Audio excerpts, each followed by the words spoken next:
बातमी जतमधून जत सीमा भागातून एक बातमी येते। उमदी विजयपूर महामार्गावर खड्डेच खड्डे, दुरुस्तीची मागणी। नगर विजयपूर महामार्गावरील उमदी ते विजयपूर कर्नाटक हद्दीपर्यंतच्या रस्त्याचे रुंदीकरण व डांबरीकरण काम झाले आहे।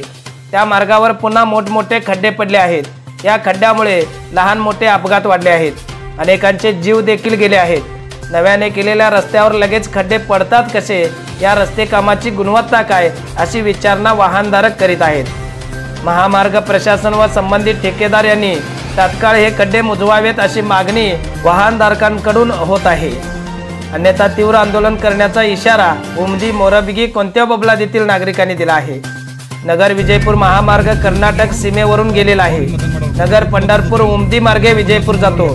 उमदीपर्यंत काँक्रीट रस्ता झालेला आहे। उर्वरित उमदी विजयपूर 50 किलोमीटर रस्त्याचे रुंदीकरण व डांबरीकरण काम काही महिन्यापूर्वी झालेले आहे। त्यासाठी 78 कोटीचा खर्चही झाला आहे।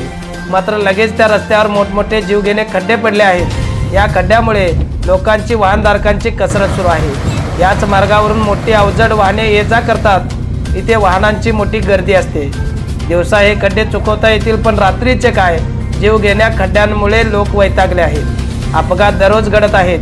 अनेकांना आपले जीव देखील गमवावे लागले आहेत। महामार्ग प्रशासन अधिकाऱ्यांनी या रस्त्याची पाहणी करावी। तात्काळ ठेकेदार यांच्याकडून खड्डे मुजवून घ्यावेत अशी मागणी या परिसरातील नागरिक वाहनधारक यांनी केली आहे। तात्काळ लक्ष न दिल्यास तीव्र आंदोलन करू असा इशारा देखील नागरिकांनी दिला आहे।